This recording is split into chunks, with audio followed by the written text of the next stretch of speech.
You're listening to Heritage Radio Network.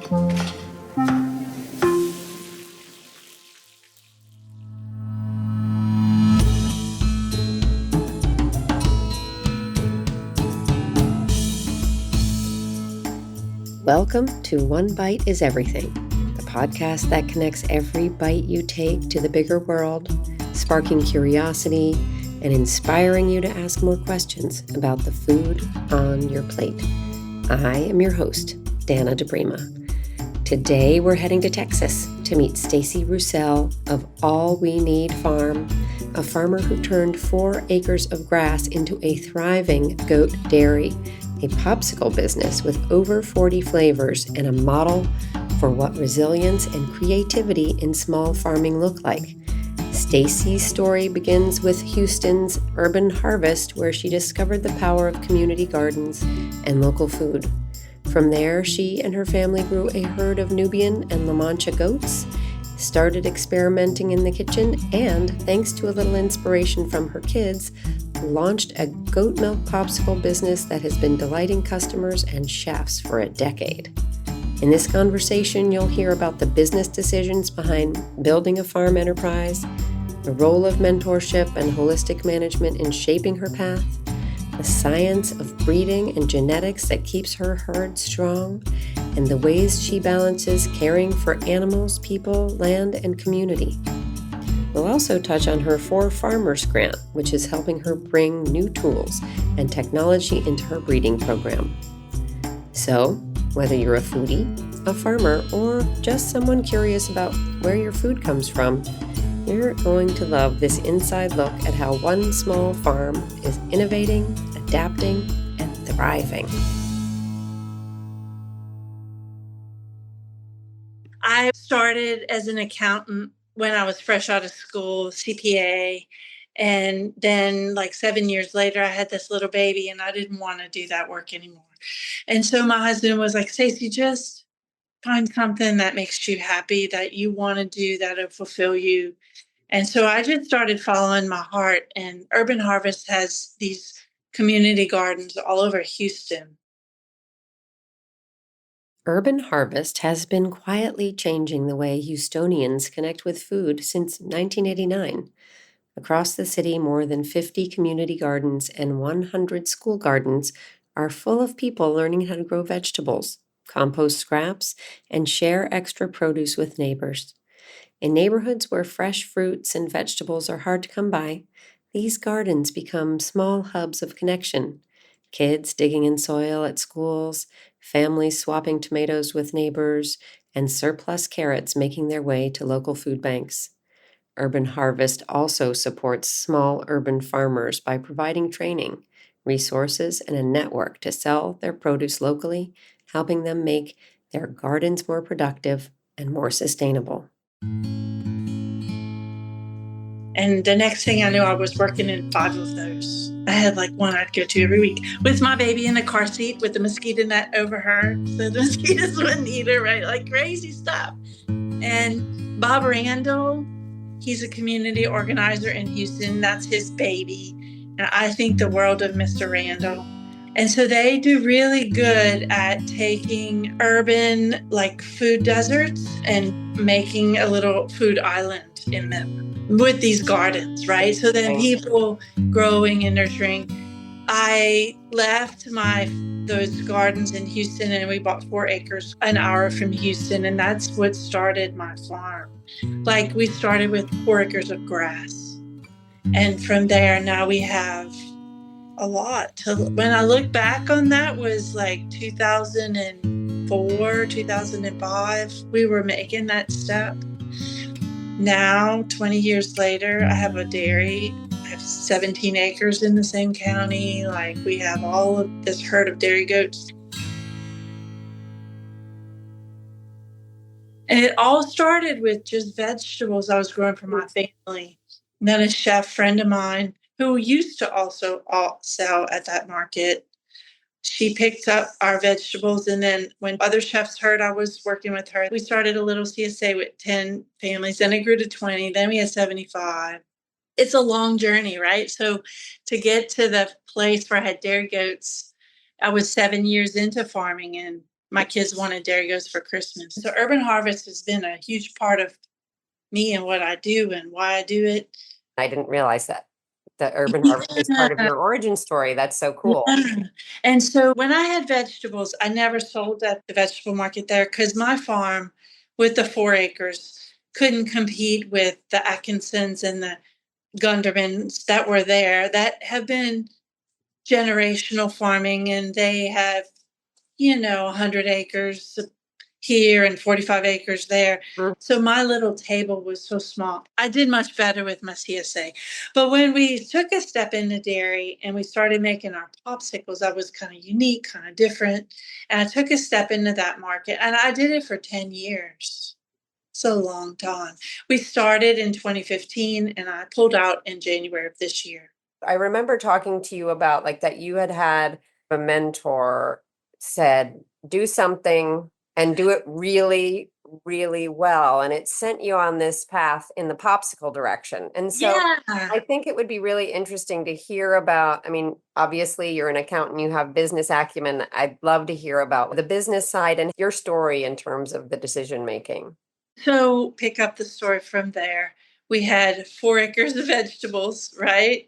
75 people in a CSA, 5 restaurants in Houston, 200 chickens that we were moving on pasture, 12 pigs a year that we were selling half and whole shares because in Texas, you can't sell parts without a label. Labels are expensive. So we were selling half and whole hogs, but 12 a year is a lot. And then at some point, I turned around. The 2 goats we bought for Christmas were 10 goats in milk because they multiply really fast. And I was 7 years in, and I took a class, a beginning farmer and rancher class with the Holistic Management Institute. So at 7 years, I was at the very end of being a beginner, but I got in. And they had a grant for that program. It was fantastic. So we, once a month, would travel to a different farmer ranch in Texas, and we would spend the whole weekend there in these immersion classes. And it was really eye-opening for me because I did accounting, but I didn't do farm accounting. So one of the segments was farm-based accounting. One was land management. One was animal husbandry. So they touched on the whole farm. It's Alan Savory's model, okay, of the whole farm. Right? So like, how does your farm interact with the community? How does your farm interact with your finances, with your family? Alan Savory's holistic management model reframes farming as an interconnected system where the health of the land is inseparable from the well-being of the people who tend it. By rotating livestock in patterns that mimic wild herds, grasses are grazed and fertilized before being given time to recover, which restores soils, boosts biodiversity, and brings degraded land back to life. But the model goes further than land stewardship. It asks farmers to see their work in relation to their families, their finances, and their wider communities. A decision made in the pasture isn't just about grass.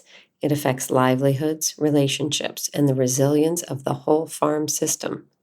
In this way, holistic management positions agriculture not only as a means of production, but as a way of weaving together ecological health, economic stability, and human connection. So great program. And I got Peggy Maddox as my mentor. Peggy and her husband. The story goes that they lost $1 million ranching in West Texas and then were able to pull themselves out of bankruptcy and out of that $1 million hole, and they made it ranching. So the really clever, smart, well-experienced person sitting at my table, and she looked at all the stuff I had going on and said, Stacey, you got to pick one. You got to pick one, and you got to do it really well. And so I took a year off. From that moment, I had one employee, and he had finished college and was like, we were both in a transition period. Like, Clay, you got to go find the next thing, and I'm going to look at my next thing. And so he went to work for a friend of mine doing sustainable land management. And I took the year to kind of think about where I was going, what I was doing. And we had a lot of family meetings. Like, what do y'all like? What do you want to do? And the kids kept coming back to, we like these goats. We like the babies. We like taking care of them. And so I was like, well, I can write a business plan and I can probably make a go of this. We had 5 farms in Houston. They were making Chev with the same breed of goats we had. And I knew all those people by their first name. So I didn't want to come into the market with a Chev or fresh cheese product. And so we were thinking buttermilk, we were thinking sour cream. And then we looked and our kids were eating a lot of ice cream. And so my husband bought me a little Cuisinart that sat on the countertop, and every day I'd make ice cream. And one day, Jessie, my daughter, was making oatmeal and she dumped a whole can of cinnamon in the oatmeal. And she said, "Oh, Mama, I'm so sorry." I said, "Oh, don't worry. I'm going to make ice cream." And so I put that oatmeal in my little Cuisinart with some milk. And my husband came home and I gave it to him. He was eating ice cream every day after work. And he said, "Stacey, this is really good. You can make a go of this." So I went to Houston to that chef who first bought vegetables from me. And I sat with her at the table and said, "Monica, do you think people would buy goat milk ice cream?" And she was tasting it and she's like, "Stacey, put it on a stick." So she was the person who gave me the idea about the popsicle. So yeah, from there we just took off. It just took off like an idea that led to a business plan, that led to a local bank, agreeing that I could do it. And I have a whole nother story around that was pretty crazy because it's not very easy for a woman farmer making a goat milk popsicle to get along. But we managed to get through it, right? And then we had to import a bunch of equipment from overseas. That's another, I have story after story I can tell you. It was not easy. But then, yeah, now we're here 10 years later. It's 10 years this year. We've been doing that work and I really love it. Really love the work we do.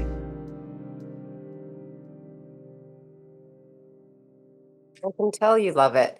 Tell us a little bit about like the volume of your business. You're in restaurants. You said now you're doing wholesale. You're not in markets anymore, or you are sometimes. I pulled out of the farmers market and so we are serving mom and pop shops, mostly anybody that'll have a freezer for me. We're in a chocolate shop in Uptown Houston. We're in a park on the south side of town. I'm in 2 health food stores in Houston. We're at a bunch of other farms. Like during COVID, we realized that people were going out to rural areas, and so a lot of other farmers have farm stores and they picked up our product. And those are some of our best locations. I got one in Tomball, one in Waller, another in LaGrange. LaGrange is the furthest I drive to deliver pops, but it's another dairy farm. And they milk cows. They sell their milk to Bluebell to make ice cream. And then they put my goat milk pops right next to the Bluebell case. And I was like, yeah, I don't think we're going to sell any popsicles here, but we sell so many popsicles. It's crazy. They have a great agritourism business. So On a weekly basis, is that how your volume moves? so I have an anchor customer in Houston, and they're every week. And so every Tuesday, I know I'm delivering to Houston. And so I try to make contact with my Houston-based people. I'm going to be in Houston. Do you need product? And so we try to hit them on Tuesday. Then on Thursdays, I go out. So like to Tomball, to LaGrange, to Nassau Bay, anywhere that is longer than an hour's drive from me. I'm self-delivering those things on Thursday. So some weeks I'm off the farm. Most weeks I'm off the farm 2 days, Tuesdays and Thursdays. But the other days I'm on farm and like pasteurizing. Today we are selling some genetics to Michigan. Really excited. It's the first time I've gone out of state with our genetics. So I had to get health papers. So Explain what you mean by that. About selling genetics to Michigan.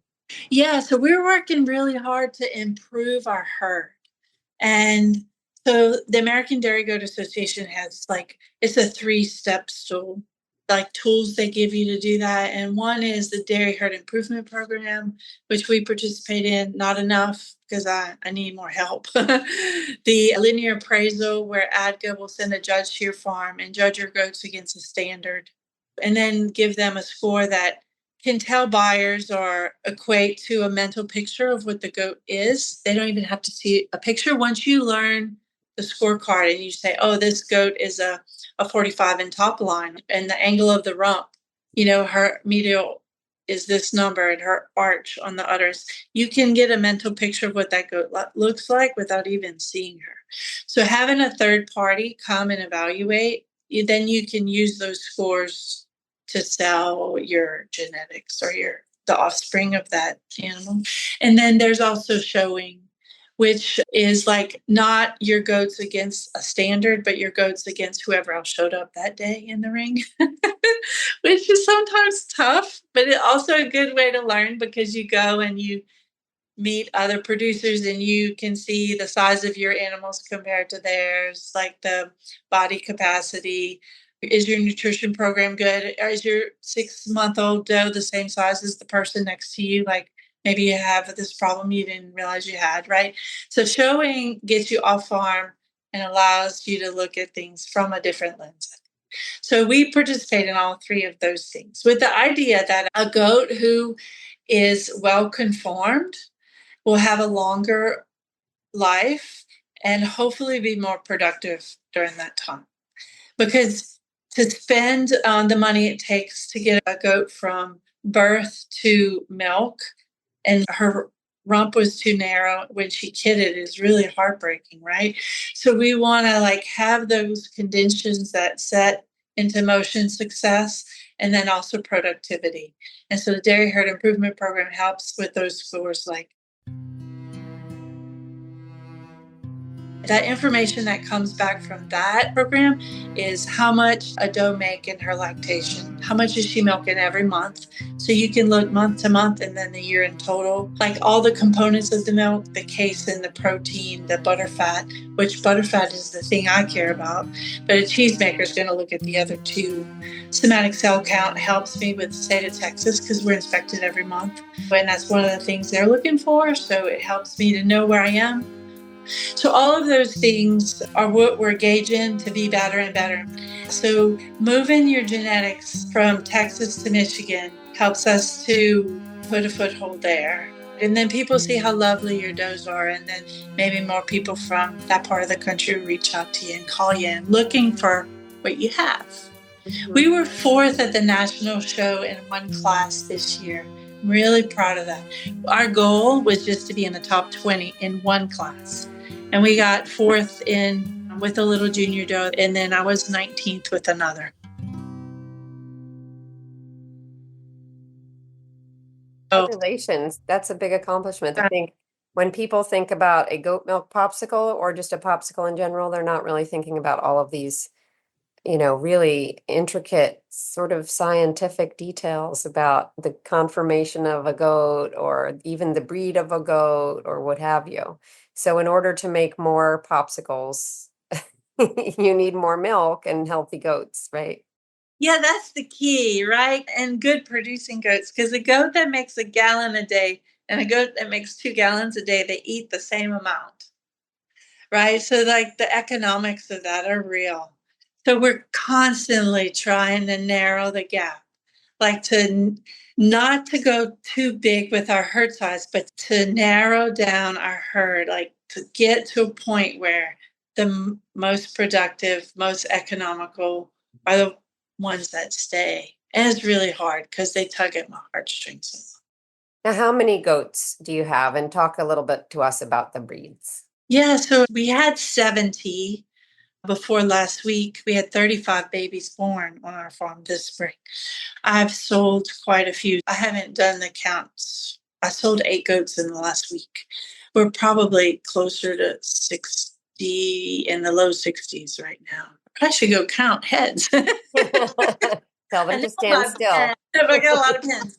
And we have Nubians. So Nubians are the goats with the long ears. They have Roman noses. They're big goats. A good female can weigh 200 to 250 pounds. And the males, 300 to 400 pounds. They're big, big animals. And we have La Manchas. And they are equal in size, maybe not quite as big as the Nubians go, but so a good Nubian will make a gallon a day, but her milk is going to be really high in butterfat, rich and creamy and delicious. A good La Mancha will make 2 gallons a day and have long lactations. They can milk for 2 years or sometimes 3 years without having a kid again. So every time you can extend a lactation like that and not have babies just means it's safer for your dough. We have to be mindful because I sell ice cream and we don't add cream. It's goat milk, cane sugar flavor, right? So can't be too La Mancha heavy because we really need the cream that the Nubians give us. So I would say a fourth of our herd is La Mancha. The rest is Nubian. Yeah. Talk to us a little bit about the volume of popsicles. Are you selling popsicles all year round, and what's your volume like? We're selling popsicles all year long, but we're only making popsicles when we're in milk. So we start milking January and we'll go, depending on our market and how we sell, we'll milk until October, November, depending on the capacity, freezer capacity I have. Because there's like everything, right? There's like only so much capacity. We have a walk-in freezer when it's full and we can't shove anything else in there. We have to stop. So on a good day, we make between 500 and 700 popsicles. It's a lot of popsicles. That's like so we call them drops. So I think we're like 180 popsicles per drop. So my ladies that do that work in my kitchen, they work from 7:30 to 7:30 in the morning until 2. They have kids in school, right? So after school bus leaves, they come, and then they got to get home before school bus shows up. So that's our work day. So we have some capacity, if we wanted to grow, if we find more market for our product, we could work another shift really easily. And the more we work, the more efficient our equipment gets. We're thinking about adding some new products next year. Cajeta, the farm that we're buying our cajeta from to make our cajeta pop is retiring. So I'm thinking about picking up their cajeta business. What is that? It's a goat milk caramel. It's fantastic old world caramel. So like 4 hours of milk and sugar and stirring. And it makes the most amazing, delicious caramel you can ever imagine. Okay, so now the business focused on popsicles might be mature enough that it could expand. Oh, yeah. I think we're ready. And the people that make that have been making the cajeta for our pops are the people we got our first 2 goats from. So when they told me, oh, we're thinking of retiring, I'm like, you got to teach me how to make it. I'm like, we're going to give you our equipment. So I went last week and learned. I had a cajeta lesson. And so we're hopefully going to bring that equipment on our farm pretty soon. And then that'll be the first thing. And then maybe yogurt next season. I'm talking to my inspector about helping me with that. So sounds like you have some very good relationships with the people that you've learned from. And even as you mentioned just now, your inspector. Tell us a little bit about the relationships you have and how important they are. Yeah, no, relationships are a big, big deal to me. I couldn't do the work that I do without the people that help me, mentor me. So the American Dairy Goat Association in particular, the resources that they have available. And just in our local goat community also, like when things happen, and bad things always do, right? It's like a point of information, and the people in Texas really share. We're looking at screwworm, the new world screwworm, by the way, that's in Mexico now coming, and everyone's like keyed into that. Talked to my vet about that this morning. The New World screwworm is fast becoming a crisis in Mexico, with 5,086 animal cases reported as of mid-August 2025, a staggering 53% increase since July, and 649 of those are still active. Cattle are the most vulnerable, but the parasite has also been found in sheep, horses, and even working dogs, making it a broad threat to farm operations. An outbreak in Texas could carry an estimated cost of $1.8 billion in livestock losses, a hit that would ripple through ranchers, feed suppliers, and local economies dependent on cattle production. The U.S. and Mexican authorities are scaling up efforts to ensure this does not happen. However, for farmers and ranchers, this means that vigilance is essential. Checking animals frequently, treating wounds quickly, and reporting any suspicious infestations, because the difference between a manageable problem and devastating herd loss often comes down to early detection and swift response. But just having those people, I have a friend in Alice, she's going to be the closest one, right, to when they come across the border, probably. So, like, being in contact with those people and having a relationship that you can pick up the phone and say, hey, guess what happened? They found them here. It's like good to have. I don't know how people operate without relationships. My inspector is key. I mean, because they're in my shop every month. They go to other places. So, like, if something's off or something's not the way it should be, they see every other dairy and how they operate can help me to fix it. But in order to get that information, you have to be present for them when they're there. It doesn't matter what I have going on. If she's there, I drop it and I go to be with her because I want to have that relationship. It's important. I thought maybe I could ask you a little bit about the For Farmers grant that you received a little while ago, just so we could, hear how it's going, and just tell us a little bit about just the process in general and about what you were awarded and how that worked. Yeah, For Farmers allowed me to purchase an ultrasound machine that is helping me with my breeding program. So we talked about genetics and how we're trying to improve, right? And that ultrasound is part of the game that I'm playing to get better. So to understand if a doe is going to have babies after breeding, we know within 30 to 40 days with the ultrasound machine, also with a blood test. But I'm hopeful that I can get good enough with the machine that I can not have to do that blood test in the fall. Also, how many babies there are, because a doe that has one baby, you might feed different than a doe that has 3 or 4 babies, right?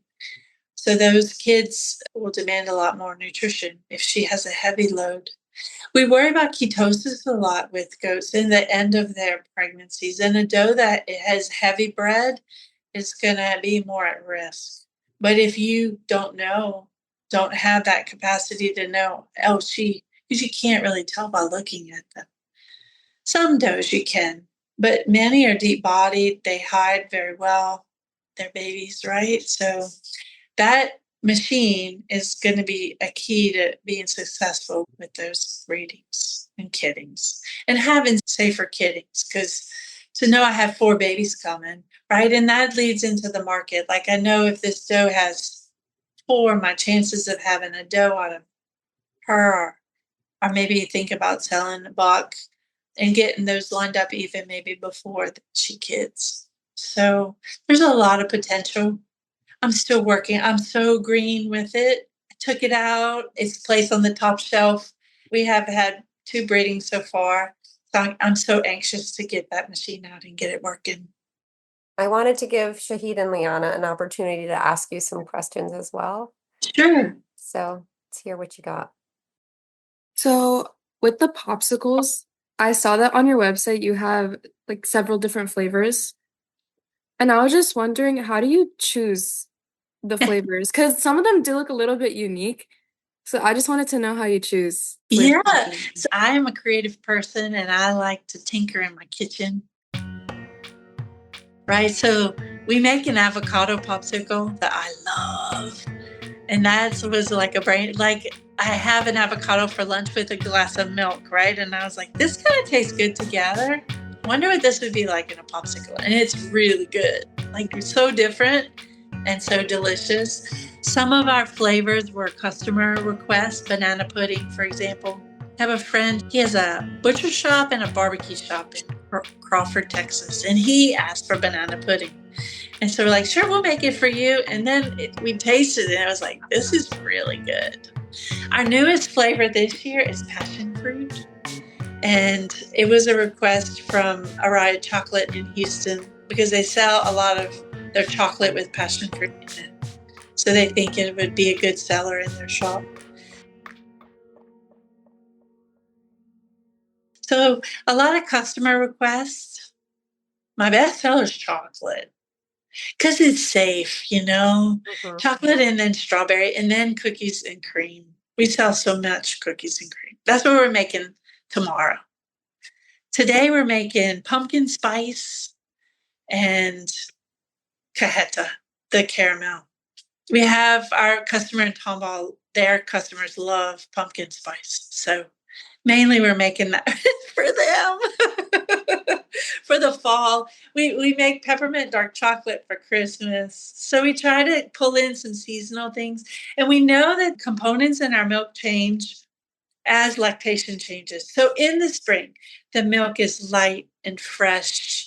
And as the season progresses, that dough is feeding an older kid in theory, right? So it gets heavier, higher in fat. So as we enter the fall, our flavors change. And one of my favorite things to make in the fall is chai tea because it's so creamy and just really good. We have over 40 flavors. Really? Yes, and we have that's crazy, right? And we Yeah. have a yellow label that we put, so whenever we try a new flavor, we can change the ingredients on it. So it's like we can manipulate the flavors that way. Yeah, some of the most interesting are rose water. So Megan, who is my primary pop maker, is an Iraqi war veteran, and she had this rose popsicle when she was in Iraq. And she's like, Stacey, can we try? I'm like, yeah, absolutely. Let's make it. So it is really good. That popsicle is delicious. Vanilla with cinnamon was a request from a customer at the farmer's market. It tastes like horchata, like a Mexican drink that they make in South Texas that we love so much. So it's a mixture of Stacey's crazy ideas and customers asking and what we have in front of us. So when I was at the market, we were buying whatever was left over from vegetable producers. If I could turn it into a popsicle. So we've made sweet corn pop. We've made Roussel popsicles. We've made blueberry. Our peach popsicle was all local peaches. So just trying to incorporate the beauty that Texas gives us into our popsicles that are then so much better for that. We make a dewberry pop also that the dewberries are what people in Texas call wild blackberries. So these dewberries grow in our goat pastures like crazy, and we make those into a popsicle too. It's one of my favorites. Hey, Shahid, do you have any questions? Yeah, I had one question. I was wondering, have you ever explored expanding into other like goat milk products other than, the goat popsicles? Yeah, so I tried making soap, and I make really awful soap. That was what was tried before we had our dairy. I think our next expansion is going to be in cajeta, that caramel, because we need it for our cajeta popsicle. And it is shelf stable. So it's in a jar, it's a caramel. So that will be what we roll forward with this fall. And then hopefully by next spring, I will be making yogurt. Because I think that our existing customers, those health food stores, those farm stands across Texas that I'm already delivering popsicles to would love to have goat milk yogurt. What are your popsicles called in the marketplace? Well, the name of our farm is All We Need. It's kind of a joke, because when we bought our first 4 acres, I told my husband, "Baby, this is all we need." And then you're like, "Oh no, we need a shovel, we need some fertilizer, we need seeds. All we need is a tractor, some goats, some pigs, some chickens." Like it never ends. I'm always saying when people don't know what to talk to a farmer about is to ask about their farm name because there's always some backstory. And our little town is Needville. So come on. If you don't have a sense of humor, it's not worth going forward. Is there anything else you'd like to tell us about your farm before we let you get back to popsicle making? There's so many things I want to tell you about our farm. We love our animals. Like really, my kids say, "Mom, you treat the goats better than us." No chores for the goats. It's a labor of love that we care. I care a lot about my animals, but also about the people that work with me.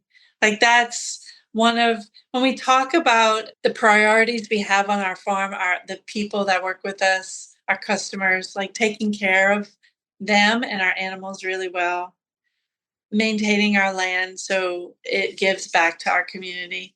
Those are like what we want to focus on. And expanding and growing, and that's all good, but not at the expense of those other things.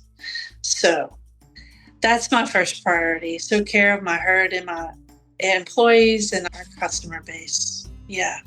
And that all takes time to take care of well. Well, lucky us. That was Stacey Roussel of All We Need Farm in Texas, reminding us that behind every pint of milk, every popsicle, and every caramel drizzle is a farmer making countless decisions about animals, land, community, and family. We heard how Stacey's path began in Houston's urban harvest gardens, how she scaled her business by focusing on one thing and doing it really well, and how a simple family moment led to the idea that would become All We Need Pops.